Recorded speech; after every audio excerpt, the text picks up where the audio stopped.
que correspondem na nossa terminologia aos arquivos dos Césares. Há um poema de Bertolt Brecht que se chama Perguntas do Operário Letrado, em que há um operário que faz as perguntas sempre do mesmo sistema. Então, a muralha da China, quem é que fez a muralha da China? E termina com o César. Ele diz: o César ganhou as batalhas. Será que o César tinha cozinheiro? E, portanto, nós temos um arquivo dos Césares e dos cozinheiros. E devo dizer que na parte dos cozinheiros, e usamos esse material hoje que tem na exposição sobre representações de trabalho, que ainda está aberto, na parte dos cozinheiros, e eu digo isto sem elegância, nós sabemos coisas sobre a vida dos portugueses que ninguém sabe. Sabem os próprios. Nós sabemos o que era um rapaz solteiro, viver de uma pensão dos anos 30. E trabalhar no Barçano, trabalhar no Grandel. Nós sabemos o que era a vida de um boxeiro nas coletividades populares antes da segurança ter criado, os firmas de segurança terem criado um corredor da segurança. Nós sabemos o que é ser uma rapariga cega e viver em instituições de assistência dos anos 30 e 40. Nós sabemos como era a vida privada e sexual, por exemplo, de um casal de namorados muito pobre. Nós sabemos muito. Nós sabemos o que era, por exemplo, aos ferroviários, para poderem engatar as composições, tinham eles próprios que fazer manuais, visto que não havia manuais. Nós temos todos esses materiais no arquivo e, portanto, temos muita honra em ter os Césares e em ter os cozinheiros. Nos últimos dias, nos últimos meses, a parte dos Césares cresceu muito com dois grandes arquivos do século XIX, que estavam em Oliveira das Meias, no meio do campo. Um dos arquivos tem toda a documentação sobre a construção dos caminhos de ferro no século XIX, do Afonso Pereira de Melo, é o do General Sousa Brandão, fundador do Partido Socialista, e entre as coisas que lá estão, uma carta do Engels, por exemplo, a dar os parabéns sobre a criação do Partido Socialista. Eu, quando fui buscar esse espólio, que são milhares de páginas manuscritas, mas milhares de páginas manuscritas, e lá saí, e a pessoa que ainda era familiar do General Sousa Brandão perguntou-me: e também quero o Sérgio Pimentel.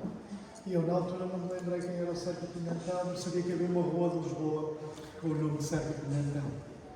E depois vim ver. O Sérgio Pimentel foi o último primeiro-ministro do século XIX em Portugal. Apanhou o quê? Apanhou o Ultimato de Inglês, o Mapa Cor-de-Rosa e as negociações de dívida externa, que nós periodicamente entrávamos na falência. E, por exemplo, na parte das negociações da dívida externa, eu vi uma série de cartas do Ministro da Fazenda. Se o certo Ministro da Fazenda era o Oliveira Martins. Portanto, estão a imaginar o tipo de coisas que nós temos, e isto é apenas uma pequena amostra em relação aos espólios que são relevantes para a história da decoração, espólios que são relevantes para a história da publicidade e que se encontram, portanto, nos diferentes armazéns que nós temos. Portanto, estão todos convidados a ler. Vale a pena, porque é uma espécie de fábrica de ideias, porque tem coisas tão diferentes que as pessoas, ao andarem no meio daquele labirinto de estantes, acabam por ter sugestões e ideias para muitos dos seus trabalhos. Bom, esta exposição é a segunda grande exposição que nós fazemos sobre censura. A primeira, que foi feita no edifício do Diário de Notícias, onde havia um painel do Almada Negreiros, que por singular coincidência era falso. É falso neste sentido. A sequência dos eventos não incluía o envio das provas dos jornais para a censura, que era, por toda a sequência, a redação, o radiográfico, e de repente, para a tipografia, não, entre uma coisa e outra, e há censura. E foi uma exposição com um enorme sucesso, muito grande, e teve milhares de pessoas a assistir. Esta não direi que é um subproduto, não quero diminuí-la com essa noção de subproduto, é a parte que olha essencialmente para um aspecto fundamental da censura, que não é essencialmente o aspecto político, mas é o aspecto da defesa da autoridade, da defesa da ordem estabelecida. E qual é o mecanismo de defesa da ordem estabelecida que a censura defende? O respeitinho. O respeitinho pelos hábitos de futebol, o respeitinho pelos gestores, um respeitinho pelos padres, um respeitinho pelo senhor príncipe de Gales, de quem não se podia criticar a maneira de vestir. Sempre que havia alguém que estava no topo e que havia um princípio de autoridade, a censura protegia essa relação portanto, talvez o autor mais fúrio provocado da censura é o Vilhena. O Vilhena provocava verdadeiras, subiam pelas paredes acima. E a censura que fazia com o Vilhena era mandar aos livros partir. Ou seja, muitos dos livros eram apenas censurados e proibidos. A censura, quando encontrava alguma coisa particularmente grave, enviava para a rua. Eu tive essa honra de ter 2 livros censurados e enviados para aqui e ter tido um interrogatório por parte do Pidebon e Pidebon, que era uma coisa que o Pidebon dizia: eu tinha muito preocupado com a carestia de vida, porque era um livro sobre a primeira greve da carestia de vida em Portugal, em 1907. Eu dizia: também estou muito preocupado com a carestia de vida. Sim, com certeza. E o Pidebon era o Rosa Casaco, uma pessoa propriamente se deve encontrar nesses textos. O que eles queriam saber de onde é que vinham os textos que eles davam.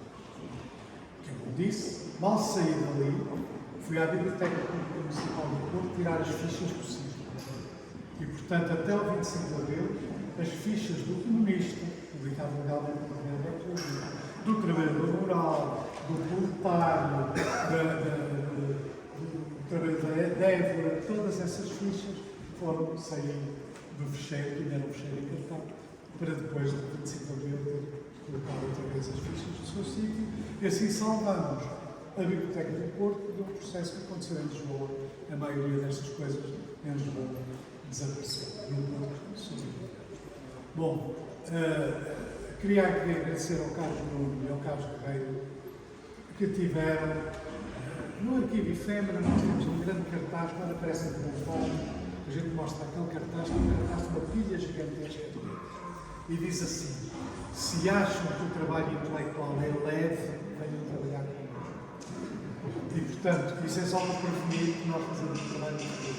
E estes 2 homens que estão aqui à minha direita, o Carlos Nunes, a escolha, no fundo, o responsável pela censura, na escolha dos textos e num conhecimento aprofundado sobre a história da censura, ajudou também a parafusar coisas, a parafusar sacos. E o Carlos Guerreiro está aqui, também está aqui junto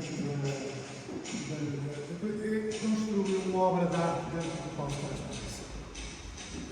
E isso, para nós, acrescenta muito valor a esta exposição, porque, num certo sentido, esta explosão que nós encontramos na parede, de palavras e, no fundo, de fragmentos de coisas distribuídos pelas paredes, dão-nos a ideia do papel destrutivo da censura. A PIDE atacava os corpos, a censura atacava as cabeças. A PIDE acabou, deixou um rastro de violências.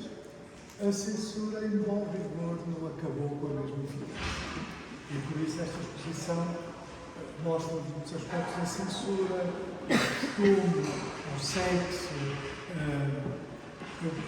A última história que eu contei é esta. Uma história que eu sou do Porto. No Porto há o cinema, sempre há o cinema Batalha. E no cinema Batalha apareceu um filme chamado Piscina, com o Alain Delon e com a Laura Schneider. E havia filas à porta do cinema Batalha. Porquê é que havia filas à porta do cinema Batalha? Uma razão muito simples. A Laura Schneider saía de Piscina com os seios à mostra durante 15 segundos. Para ver durante 15 segundos no espanta, depois do 25 de Abril, a primeira pornografia publicada legalmente fosse em Setência.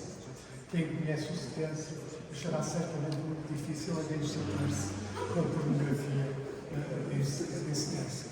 Mas isso representou várias tantas que nós tínhamos em cima, que nos tornavam provincianos, afastados da Europa, ignorantes de muito aquilo que era a produção contemporânea, sem noção de que era o estado do mundo, sem o conhecimento de coisas tão importantes como as relações pessoais, o sexo, a violência, tudo isso a censura nos protegia. Portanto, parabéns aos autores desta exposição, que são eles, não sou eu, e parabéns aqui ao nosso Presidente por a ter permitido e ajudado a fazer e a toda a gente que colaborou neste trabalho.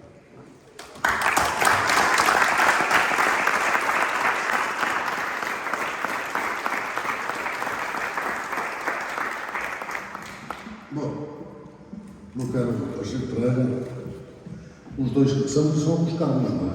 Só uns carros. Os dois carros.